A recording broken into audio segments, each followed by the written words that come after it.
So she opens the Jack in the Box, Drop Dead Fred comes out. She's the only person that could see him, but he seems to be affecting the world. And this is kind of where the movie splits into the camps that you can be in.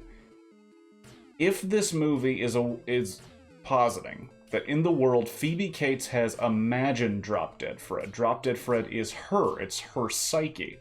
It's a part of her life. If that is what's happening, then the movie 5 stars. Because it's about this woman going through a literal psychotic episode, it seems, with this character that she made up in her brain to deal with the fact that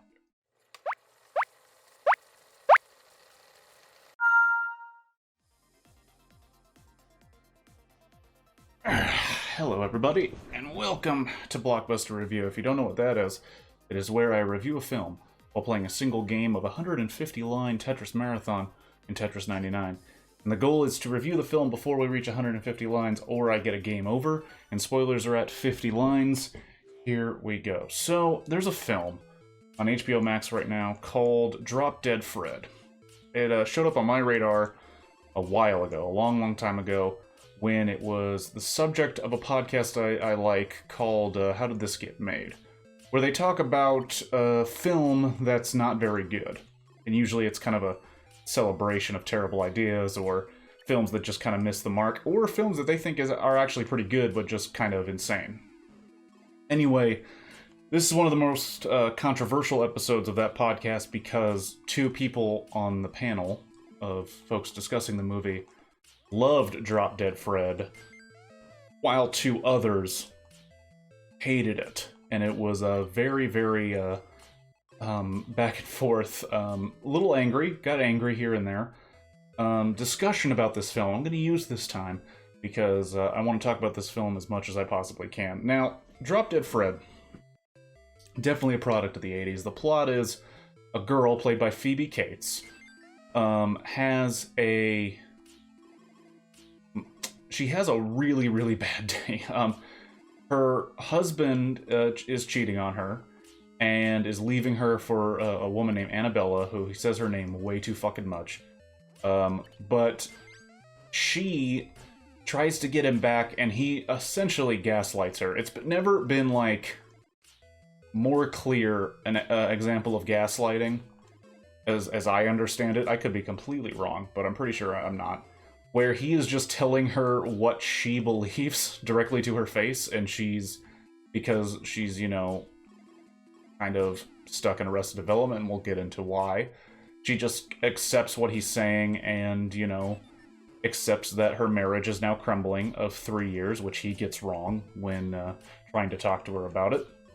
She loses her car, she loses her job, and then her overbearing, horrible mother just kind of picks her up at her apartment and says, nope, you're going to be living with me.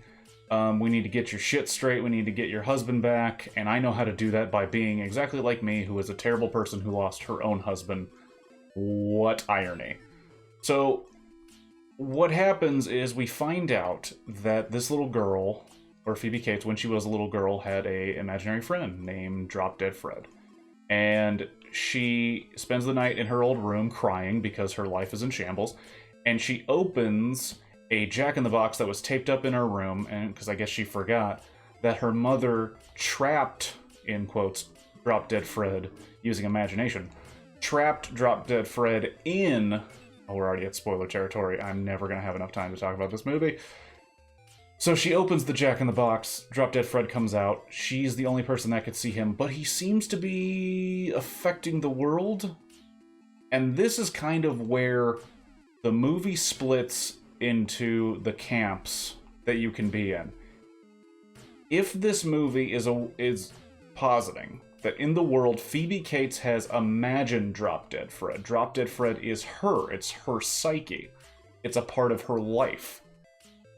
If that is what's happening, then the movie 5 stars. Because it's about this woman going through a literal psychotic episode, it seems, with this character that she made up in her brain to deal with the fact that her entire life is in shambles. She's not an adult anymore. She has regressed back into being a child, and a messy, you know, little rambunctious, but her mom's a straight bitch, so who cares?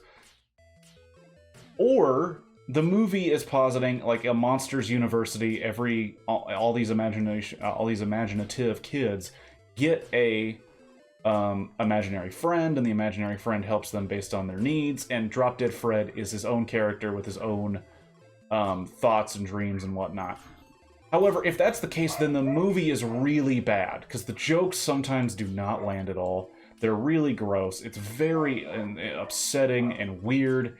And there's like, it makes sense that, you know, a kid growing up, they deal with a lot of questions about death, about sexuality, about who they are, about what life is, you know, and my dog is barking, and that's really filling me with rage right now because I want to talk about this film, but I can't do that effectively if he's just going to bark through every single thing. Thank you, he has stopped barking. So, Drop Dead Fred, if he's just a character in his own world that is like part of an agency, because he says he can't leave until she's happy, which we all know our defense mechanisms in our own brain will do pretty messed up things to keep us quote-unquote happy, when in reality it's to keep itself safe. And we confuse safety and happiness, and why did that... Stay right there. That one piece is going to bother the fuck out. Anyway, so she, you know, goes on a fucking reign of terror and blames it on Fred. And if it is indeed herself, you know, sinking her friend's houseboat. Her friend is Carrie Fisher. She lives on a houseboat. A thing I would love to get into, but I do not have time. She sinks a houseboat. She screws up a concert in the mall. She, you know, fucks up her mom's house. No one cares about that because her mom's a bitch. She does a lot of things that are like, okay, yeah, you've gone insane. Especially if Drop Dead Fred isn't real and is a part of her brain. Which is what people who like this movie will say. Drop Dead Fred is the thing she needs to grow up to become a woman, and as soon as she realizes that she doesn't need her husband, she doesn't need her mother, she needs herself, and she needs to do what she wants to do to move on, home run movie. We got there in a weird way. There's very weird fucking scenes in it and very weird jokes, which I'm willing to accept in a really insane artistic expression of especially a woman's psyche. I don't know what year this came out, but it's pretty progressive to have a movie where a woman is like, I want to do things that are destructive. I want to be my own person. I want to, you know, talk about sex freely. Like, we're in a puritanical, weird fucking society where dummies run everything, and I want to be my own person. Wonderful. Great message. Great movie. However, there are a couple of scenes where Fred interacts with other imaginary friends that Phoebe Cates can't see, implying that he has his own life that she doesn't know about, which kind of throws out the idea that Drop Dead Fred is a part of her psyche, which would make sense because her father is British, and her father walked out on the family after he realized that he had married a horrible, horrible bitch of a person in Phoebe Cates' mother. And, oh my gosh, I'm never going to have enough time. So, there are hints to both, but it never lands on one specifically until it lands on the idea that Fred is his own person with his own story to tell, and that's when the movie becomes bad, at least in my opinion, because even if the jokes didn't land, even if the movie isn't the best, but it has that to say about the human psyche and how to behave and how to deal with trauma and pain, then it's a great fucking movie. However, it ends with this, like, Monsters, Inc. bullshit, where it's like, yeah, but you ain't Monsters, Inc., you ain't Pixar. So Drop Dead Fred. I have not even begun to really dig into it. I'm disappointed that I only did 150 lines. Should have done 999. Give it a watch yourself. Make your own decisions. It's on HBO Max. Could be the best movie ever. Could be the worst movie ever. It depends on your perspective. Have a good one. If you have a movie to suggest, please put it in the comments, especially if it's on a American streaming service that I can get to, because then I can definitely watch it. Have a good one.